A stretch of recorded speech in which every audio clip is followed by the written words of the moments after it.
Bueno, pues muy buenos a todos y a todas. Yo soy un busto parlante y vamos a ver si continuamos con nuestra peculiar introducción al pensamiento de Martin Heidegger y fundamentalmente a Ser y Tiempo. En el primer vídeo pues hice una presentación general del concepto de Dasein y de un poco el personaje de Martin Heidegger, y en esta ocasión pues me gustaría empezar trabajando lo que aparece la, eh, en la página 10 de de la citación oficial y en la página 30 de la edición de Rivera, que es esta, ¿vale?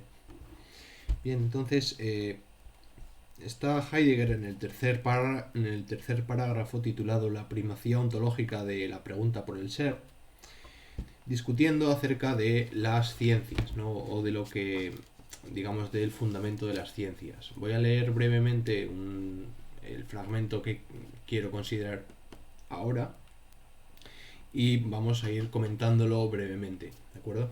Bien. Entonces dice Heidegger: el verdadero movimiento, entre comillas, de las ciencias se produce por la revisión más o menos radical, aunque no transparente para sí misma, de los conceptos fundamentales. Bien. Esta frase da lugar a muchas problemáticas. ¿Por qué? Porque ¿a qué se refiere con verdadero movimiento de las ciencias? ¿No? ¿O qué se está entendiendo por el moverse de las ciencias? ¿No? Yo me imagino que atiende a la metodología. Bien. Entonces, esta metodología, dice Heidegger, se produce por la revisión más o menos radical, es decir, más o menos orientada hacia la raíz, ¿no? De ahí viene el concepto de radical, ¿no?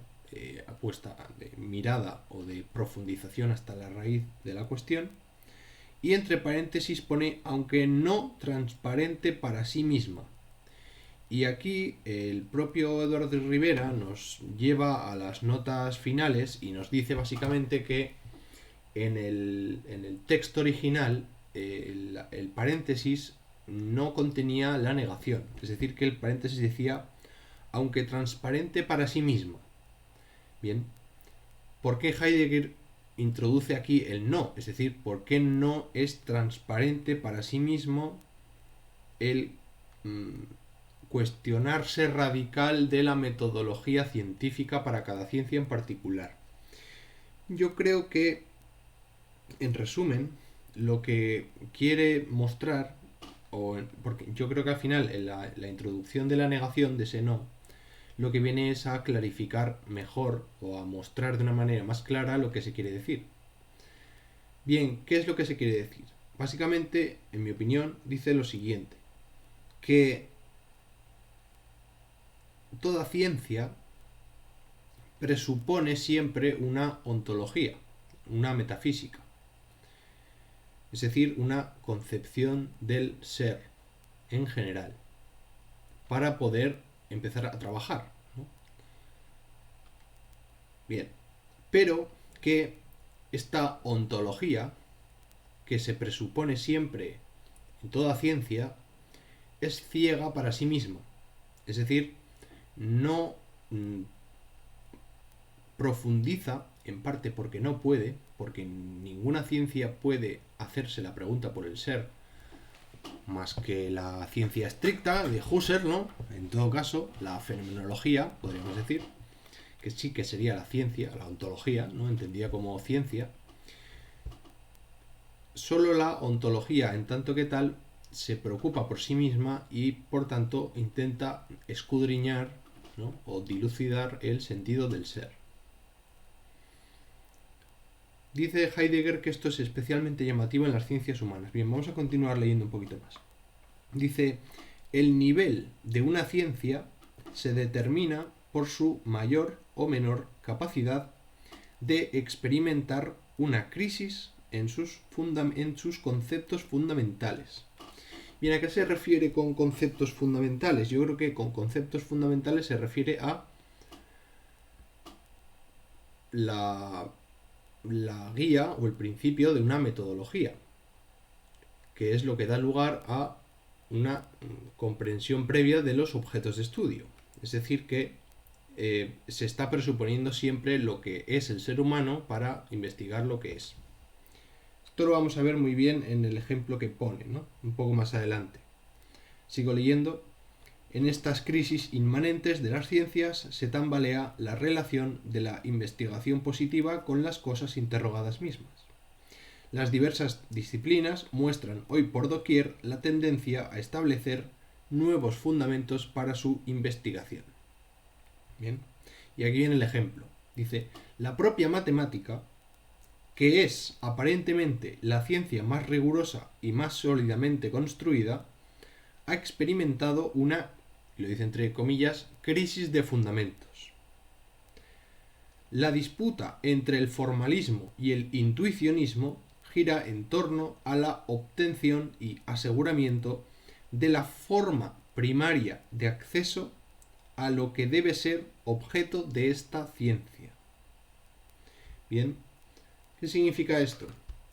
Pues que, por ejemplo, ya sabemos que la matemática pues, es un conjunto de disciplinas distintas entre sí, la geometría, el álgebra, la aritmética, el cálculo, etc. Lo que nos interesa, por ejemplo, es decir que la aritmética trabaja con números. El problema sería, el problema del cual está hablando Heidegger y el cual motiva esta crisis de fundamentos entendidos como conceptos fundamentales, sería preguntar, por ejemplo, cuál es el estatuto ontológico de los números. Es decir, ¿qué es un número? ¿Vale? Porque en realidad la matemática no necesita saber esto para operar como tal. Es decir, nosotros podemos realizar operaciones con números y llegar a resultados verdaderos sin saber de manera radical en qué consiste el número, o la idea de número, ¿no? ¿Por qué? De aquí viene la cuestión de la disputa en la cuestión del fundamento, por ejemplo, del formalismo y el intuicionismo con respecto al objeto de estudio de la matemática. En nuestro caso, pues el número como el objeto de estudio fundamental de la aritmética. Entonces, la pregunta es esa, ¿no? Que la propia ciencia no necesita aclarar cuál es el estatuto ontológico de su objeto de estudio para poder llegar a conclusiones verdaderas. ¿Vale? Funciona de la misma manera. Esto se va a dar también en otras ciencias. Un poco más adelante dice, la teoría de la relatividad en la física nace de la tendencia a sacar a luz en su carácter propio y en sí la textura de la naturaleza misma. Como teoría de las condiciones de acceso a la naturaleza misma, procura preservar la inmutabilidad de las leyes del movimiento mediante la determinación de todas las relatividades, y de esta manera se enfrenta a la pregunta por la estructura de su propia región esencial, es decir, al problema de la materia. Claro, pero es que la física cuántica se puede preguntar por qué es la naturaleza, o, mejor dicho, qué es la materia. La cuestión es si para responder a esta pregunta necesitan o no necesitan de una ontología. La cuestión es que sí, se necesita de una ontología para dar una respuesta radical o satisfactoria a esta pregunta. Lo cual quiere decir que necesitan de herramientas filosóficas para fundamentar o para dar un sustento racional, aunque no me gusta utilizar este palabra, ¿no? Para dar un fundamento real, aunque tampoco me gusta utilizar este palabra, para dar un fundamento esencial, etcétera, etcétera, pero digamos que por ellas mismas no lo pueden aclarar, ¿no? Y que ese no poder aclarar desde sí mismas, desde la propia disciplina, esta cuestión ontológica, porque obviamente las ciencias están presuponiendo, como ya hemos dicho, una ontología, es lo que da lugar a la crisis. Bien, una crisis que es de raigambre ontológica, justamente, y no física. Aquí el problema es ontológico, no es un problema físico de que tenemos que resolver una ecuación. No es esa la cuestión. La cuestión es aclarar el ser del ente llamado objeto de estudio de la física. Bien. Poco más adelante habla de una cuestión ya más importante para el libro que estamos dando, que es el ejemplo de la biología. Dice: en la biología despierta la tendencia a interrogar más allá de las definiciones de organismo y de vida dadas por el mecanicismo y el vitalismo, y a redefinir el modo de ser de lo viviente en cuanto tal. Bien. Es decir, que la biología, y esto es el punto más importante, porque al final el concepto que se venía arrastrando desde Husserl para sustituir a la idea de fenómeno, que es el fenómeno de la vivencia, ¿no? Es el concepto de Leibniz, ¿no? De lo vivo, pues no podemos tomar lo vivo tal y como lo entiende la biología, porque el modelo biológico hasta día de hoy, o hasta su crisis, digamos, venía entendiendo la vida como organismo. Y la idea, entender la vida como un organismo, es entender el ser vivo como un organismo, tiene su raigambre ontológica en el mecanicismo y en el vitalismo, que no en balde son también corrientes y teorías filosóficas con su propia ontología, es decir, con su propio modo de entender el ser del ente llamado vivo. Bien. Y que no en balde estas corrientes filosóficas, estas, vamos a decir, tendencias, estas teorías, fundamentan, en última instancia, en este caso la ciencia de la biología, la ciencia de la vida, que se llama a menudo. Bien, y ahora entra a discutir la cuestión de las ciencias, lo que se ha llamado ciencias del espíritu, o ciencias sociales, o ciencias humanas, como se entienden a día de hoy. Dice Heidegger: en las ciencias históricas del espíritu se ha hecho más fuerte la tendencia a llegar a la realidad histórica mediante la tradición y los documentos que la transmiten. La historia de la literatura se debe convertir en historia de los problemas. Bien, mismo problema, ¿no?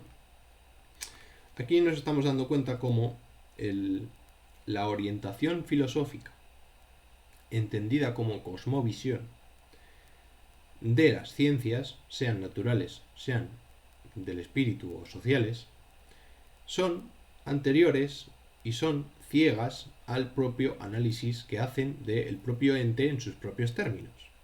Bien. La historia, por ejemplo, entiende los procesos históricos, entiende que su objeto de estudio son los procesos históricos. Bien. Por lo tanto, presuponen que el ser humano tiene que ver con la historia. Es decir, que el ser del ser humano es histórico. Bien. Por lo tanto, esto presupone que la forma de ser del ser humano está estructurada temporalmente. Es decir, que tiene una cierta historicidad y que por lo tanto tiene una cierta teleología, tiende hacia un fin. Hay un inicio, ¿no? Un origen, tiene un desarrollo y ahora mismo estamos viviendo el final de la historia, ¿no? Citando a Fukuyama. Bien. Es decir, que están presuponiendo el significado de la temporalidad, que es una cuestión muy importante en Ser y Tiempo. No en balde la obra se llama Ser y Tiempo, ¿no? Eso quiere decir que las ciencias históricas presuponen, de algún modo, una ontología del tiempo que está sin aclarar. Porque si no tienen explícita una ontología del tiempo, es decir, una aclaración de qué es el tiempo, o en qué consiste el tiempo, o cuál es el sentido del tiempo, entonces están en la inopia, podríamos decir, ¿no? Están siendo ingenuas o están siendo ignorantes de las causas que les determinan, que diría Spinoza, ¿no? Bueno. Entonces, tanto las ciencias positivas como las ciencias del espíritu se relacionan con el ser de algo. Bien, es decir, con los objetos. Luego, La conclusión a la que pretende llegar Heidegger en este texto es que la ontología fundamental ha de aclararse a sí misma.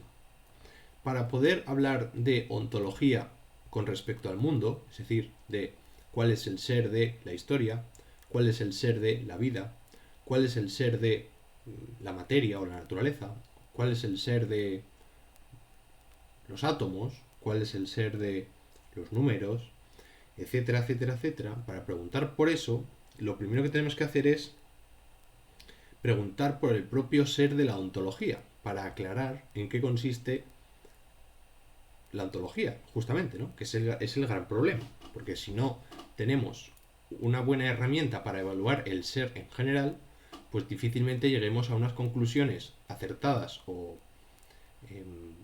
lo menos alejadas del error posible con respecto a el ser de las cosas en concreto. Bien, se ha entendido la cosa, ¿no? Es decir, que habría que preguntar justamente por el modo de ser, o cómo se accede de la manera más pulcra posible, pulcra metafísicamente hablando posible, al modo de ser de las cosas, al modo de ser en general. Y la pregunta por el modo de ser en general debe responder, en primer lugar, a el modo de ser de eso que se ha llamado humano, ¿no? Es decir, cuál es el modo de ser del humano. Bien. Bien. Entonces, en el parágrafo cuarto, que es uno de los más importantes y yo creo que es por el que se debería empezar a leer a Martin Heidegger, es el de la primacía óntica de la pregunta por el ser.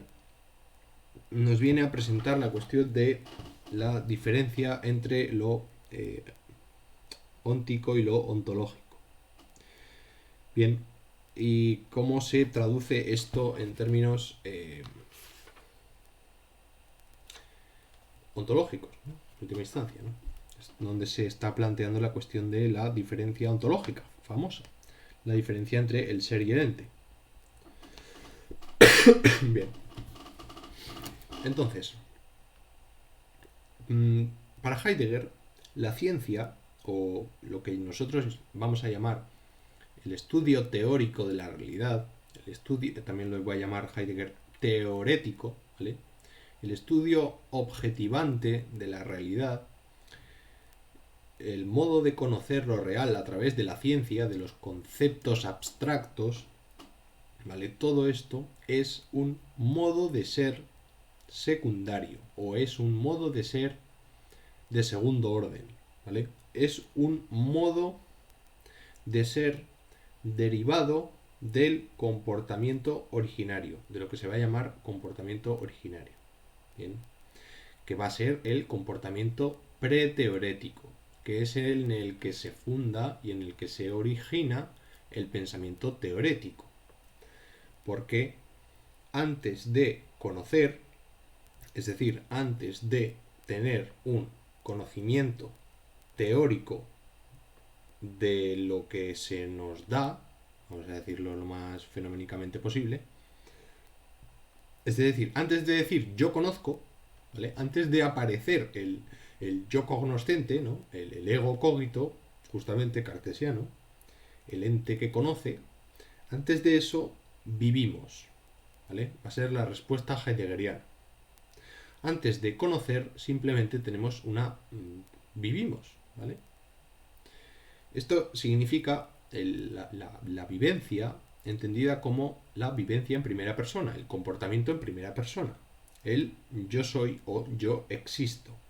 Es decir, que antes de ser un ente que conoce, yo soy un ente que existe, que es el modo de ser inmediato y además el más cotidiano o en el que se mueve más habitualmente el Dasein.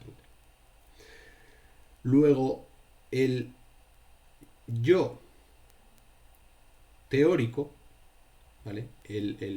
Digamos, la vivencia teórica es un modo de ser derivado de la existencia o del existir. Entonces, antes de ponernos con las cuestiones que tengan que ver con el conocimiento, que son justamente las cuestiones científicas, antes de aclarar el ser de los comportamientos científicos, de los comportamientos cognoscitivos, cognoscentes, debemos aclarar este otro modo de ser, porque es más primario y lo que viene a reseñar Heidegger es que ha sido ocultado en general por la historia de la filosofía, que es un modo de ser que ha permanecido oculto, excepto por las investigaciones de los griegos, ya veremos. Es un modo que ha permanecido oculto y en balde porque tiende a ello, o porque tiende a cierta ocultación, es en general, ¿no? Entonces hay que aclararlo para poder luego aclarar este segundo modo de ser derivado del primero, ¿no? Para poder entender la ontología del comportamiento científico debemos entender primero en qué consiste ser de un modo inmediato, en qué consiste la propia existencia, en qué consiste ser de manera inmediata o en qué consiste el modo de ser de la vivencia en primera persona. Por lo tanto, las ciencias que hacen los Dasein, que el Dasein es el concepto heideggeriano que lo estuvimos viendo ya en el último momento, que consiste en justamente en ese momento de la primera persona, que es a lo que atiende, ¿no? Es el concepto resumidor de la precomprensión del ser, ¿no? El ser es siempre el ser de un ente, etcétera. Bien, entonces, la ciencia que hacen los Dasein, es decir, la, la característica óntica del Dasein es que es ontológico, que no tiene una ontología que comprende el sentido de su ser, dado que lo precomprende. Hay una, digamos, una preontología.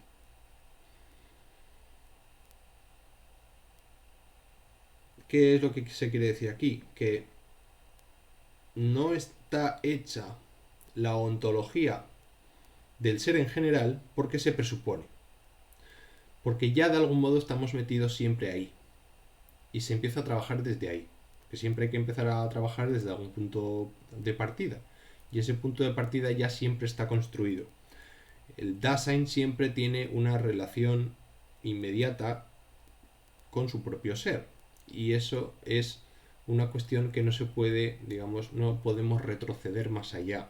Ese es nuestro punto de partida. Bien, así que nada. Continuaremos más adelante, un poquito más. Espero intentar ser más claro en posteriores vídeos, pero bueno.